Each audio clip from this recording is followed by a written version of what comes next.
Thank you, Senator. And I should just explain that first paid job I had after leaving university as driving laundry vans is not unusual. It's a natural career progression for somebody who emerges from university with a degree in sociology. There aren't too many options open. Yeah, well, anyway, I'm delighted to be here. And look, first of all, congratulations to everybody involved in this evening, in the whole weekend, and indeed, you know, the sort of, maybe this is too unkind to talk about the rebirth of the Samuel Griffith Society, but I think under Stuart Wood and Eddie tonight and everybody else who's been involved in this process, it's wonderful to see this society grow in stature and its importance and its contribution to the national debate. It is, I mean, it was very foolish of whoever put CPAC together to think about organising it this weekend. But I suspect this is the true home of Conservatives this weekend, rather than that sort of strange, sort of fruity libertarian sort of fantasy land to which they. No offence to anybody. No. But look. Congratulations, everybody. Look, I feel somewhat humbled here that, and I'm sure Nicholas did, to be asked to step in as understudies to our quick-witted, articulate and amusing friend Alan Jones. And if you booked a place here tonight expecting to see Alan, because 17.5 hours of Alan on the radio, a couple more hours on television, and a column in the Australian is barely enough, Alan, for a week. I apologise, but if it's any consolation at all, I have to say that increasingly I find myself in almost total agreement with everything Alan says in my role either as a listener or indeed as a co-defendant in a particularly vexatious defamation case in the Supreme Court of Queensland. There's nothing like a good defamation case to bring friends together.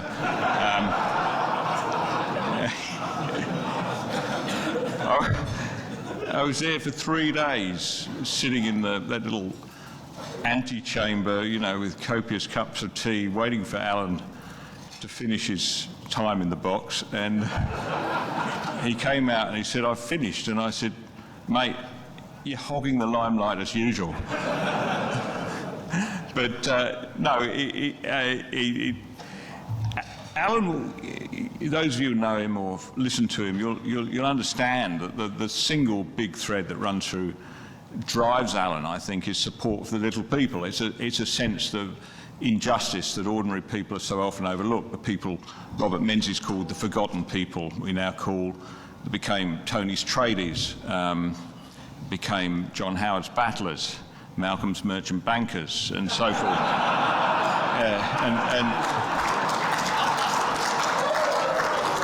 And now the quiet Australians, they're the people I think Alan, in his own Queensland way, stands up for. But so I don't think he'd be averse to my thesis tonight, and that is that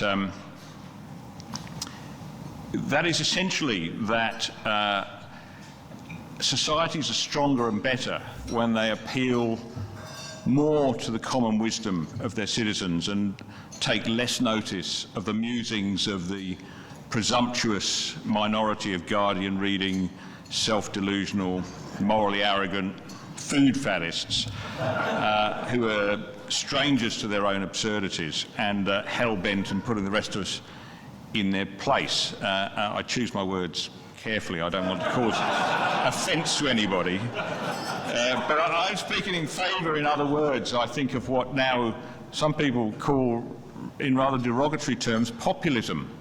But I tend to think of as representative democracy. In other words, in favour of listening to the voice of the people, which is so often, in fact, I'd venture to say in almost every case, a better guide to our future direction than the technocrats and the experts. How good, I mean, as Scott Morrison might say, how good is Australian democracy? I happen to think, I've always thought that representative democracy is something the Australians do especially well, in fact better than any other nation on earth. We can argue about that, of course, but, you know, well, as we discount the fact, perhaps, that politics is inherently a rather brutal and nasty business. I mean, I take my hat off to Dean Smith and his colleagues. I don't know why the hell they do it sometimes when I watch it.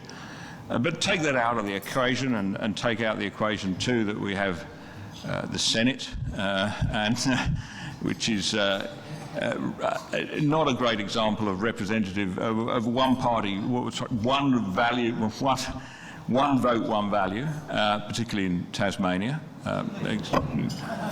with respect, of course, to Senator Abetz.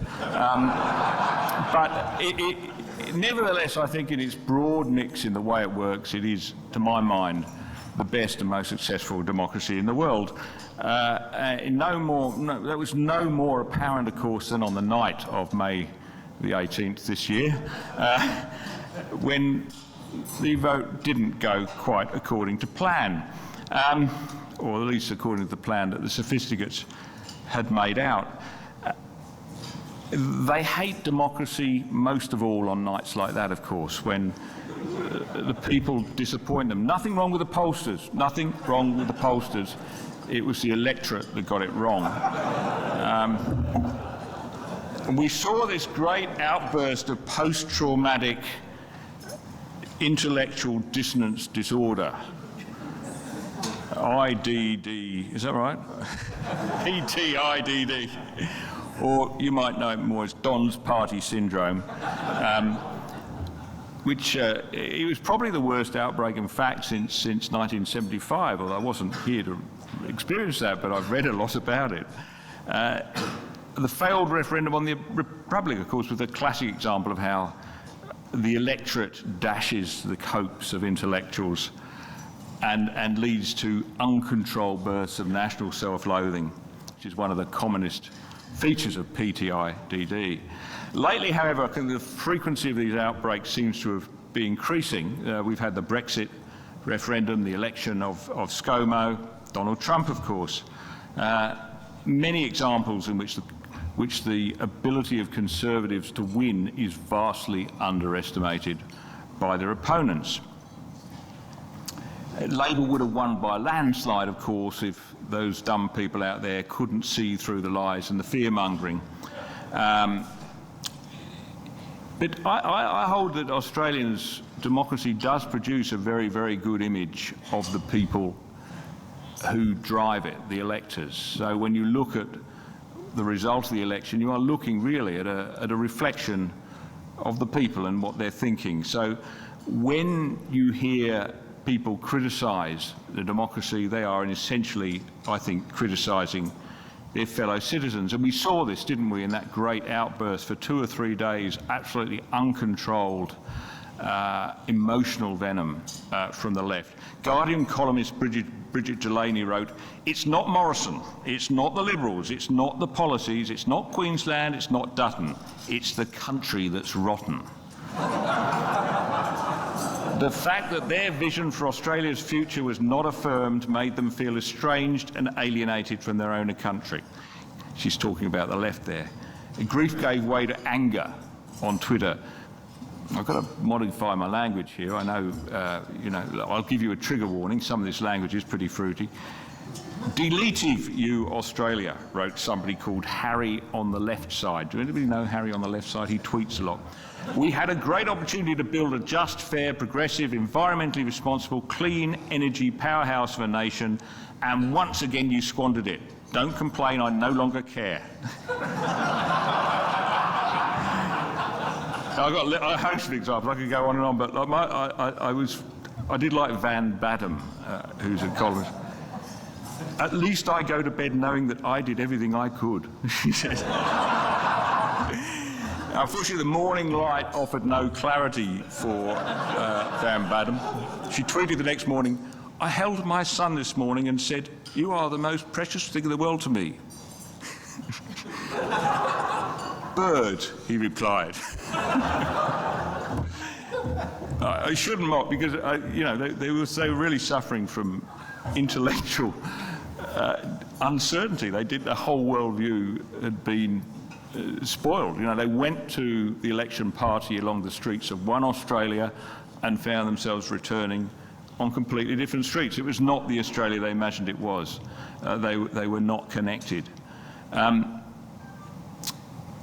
They're confused right now too, of course, and I think that you can see, and this is interesting, I was on Q&A a few weeks ago, and I picked up this feeling from the questions from the audience that they really felt under attack. For the first time in recent memory anyway, the people of the progressive left really felt that they were struggling against this vast, dark force on the right, which they could have overemphasised and build conspiracy theories around.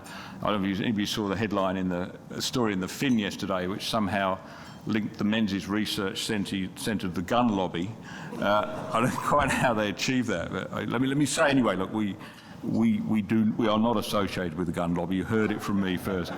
But it's all part of this great conspiracy theory that sees Nazis and fascism everywhere. In fact, I think one of the things about this so-called woke movement that some of you will be familiar with is it's actually succeeded in finding more Nazis in Britain than in the entire state of Germany in the 1930s. It's marvellous.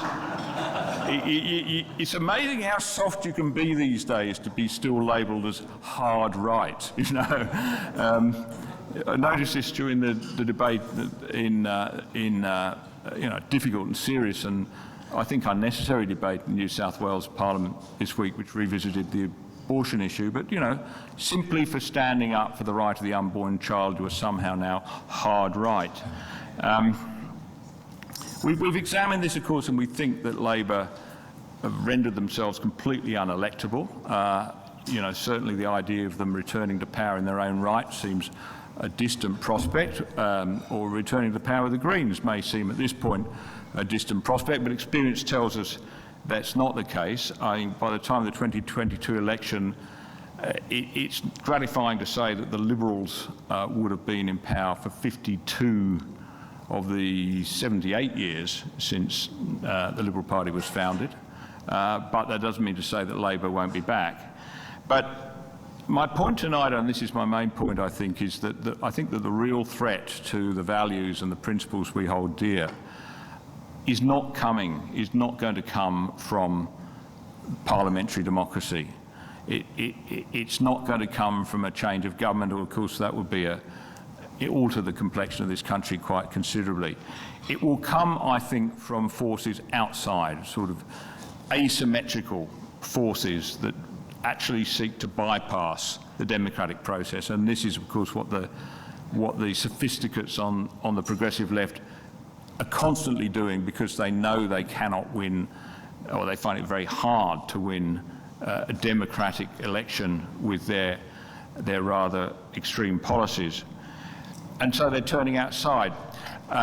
Jonathan Sumption, the man who's been labelled Britain's biggest brain and a former Supreme Court judge in the UK, this year gave, and I hesitate to do this, but I'm going to recommend something on the BBC tonight, and that is the Reith Lecture Series he gave. It deserves listening, because Sumption's thesis broadly is about the expanding empire of the law, how the law in so many areas is taking over responsibilities that should properly be carried out by the democratic state. We see it here too, of course, all the time. Every time I hear a Royal Commission called, my heart sinks, because it's an outsourcing, really, of decision-making that a parliament should make under the guise of some investigation that goes on for years and years and costs, I don't know, a lot of money. And when those Royal Commissions report these days, it's no longer just an input into the civic debate. It is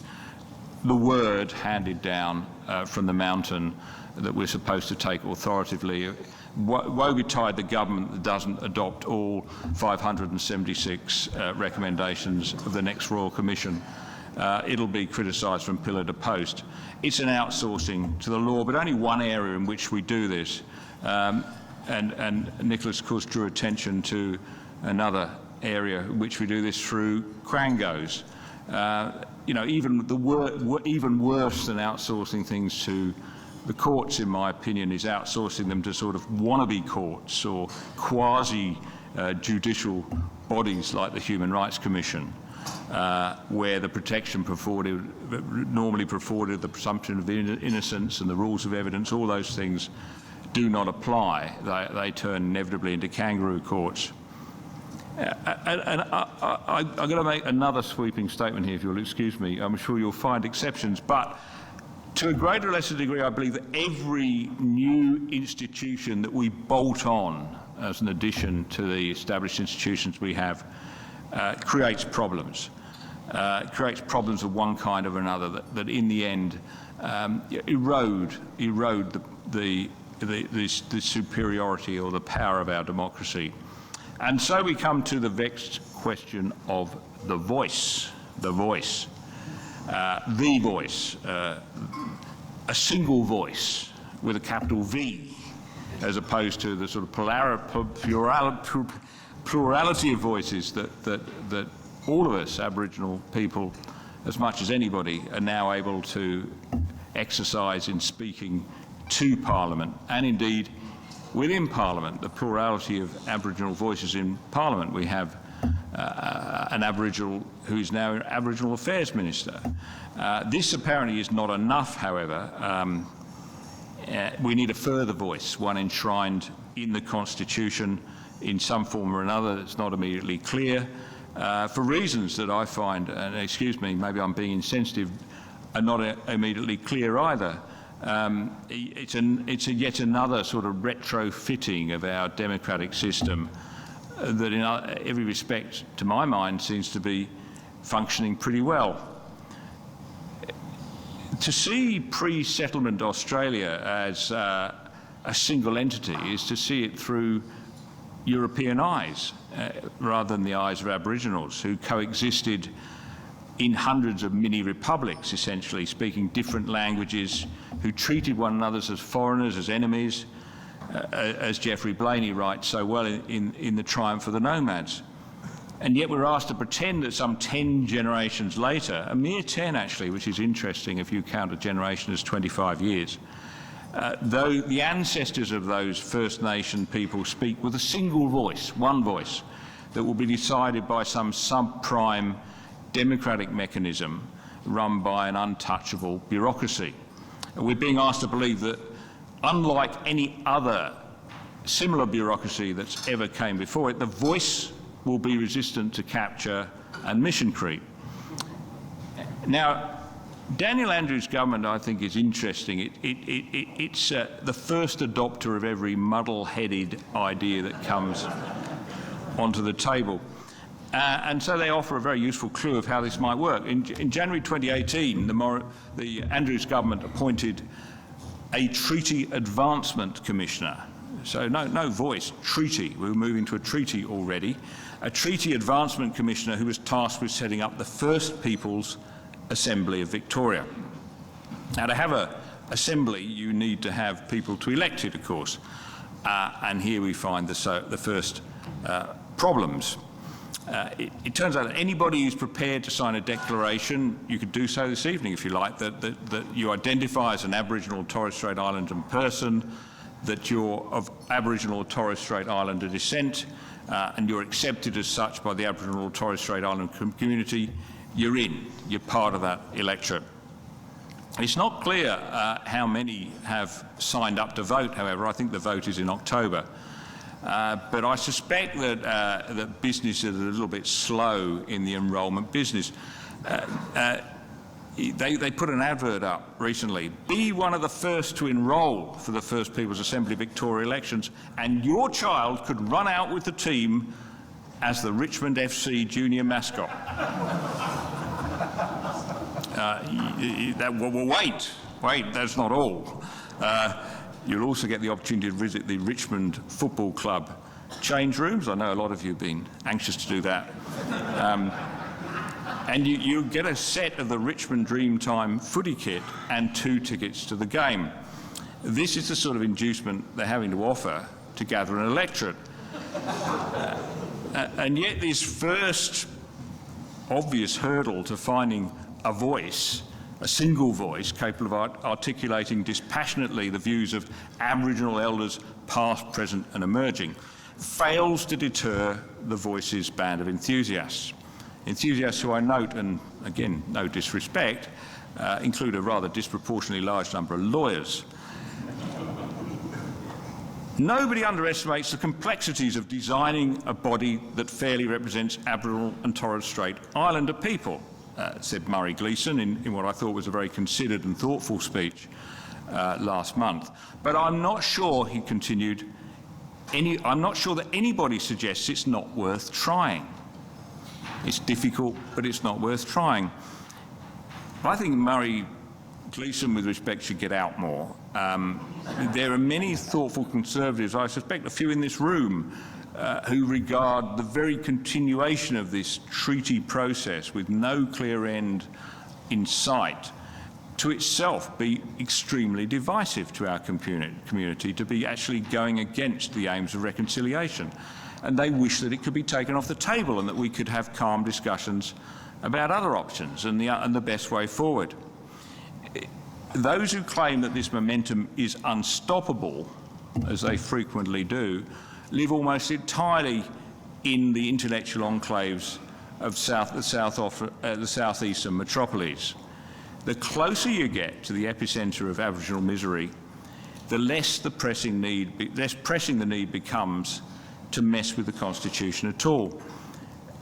So what I think essentially we're seeing now in this debate is a divide between the elites, the progressive elites within the Aboriginal community and their well-meaning and well-intentioned non-Aboriginal supporters, and the forgotten Indigenous people in the bush, further north. It's worth noting that in the census of 2016, the Aboriginal population of Victoria had increased by 28% in the previous 5 years. 99.9% of those people who claim to be Aboriginal in Victoria do not live in remote communities. 0.1% do. In the Northern Territory, 80% of Aborigines live in remote communities, and I suspect, and Dean might be able to tell us and others, that there are similar high figures in WA and probably large numbers in Queensland and South Australia. We are clearly seeing, in my view, a complete disconnect between the well-off, comfortable, middle-class people who identify as Aboriginal, increasingly do in our universities where there is an inducement, let's face it, to be an Aboriginal, and where the real problem lies. There can be no doubt, I think, where the Morrison government stands on this. It's made it clear that it thinks it's Malcolm Turnbull indeed said it was neither desirable nor capable of winning acceptance at the referendum. And Scott Morrison has shown every signs of following that course.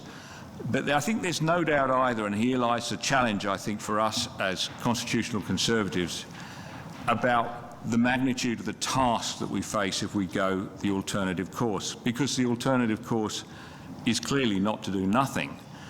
It's to set about the task of practical reconciliation, bringing people out of poverty. And of course, as we know, bringing people out of poverty is much harder for the government to do than servicing their misery. Genuine empowerment, by which I think I mean the ability of Aboriginal people to decide their destiny for better or worse, is much harder than symbolic empowerment.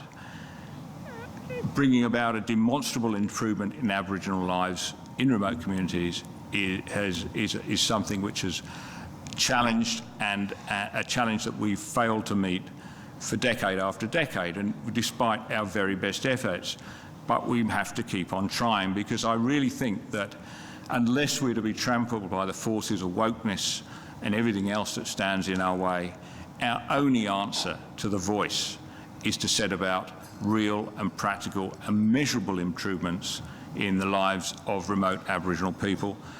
That, I think, is the challenge that stands before us all, and I don't have the answers, but there it is. Thank you.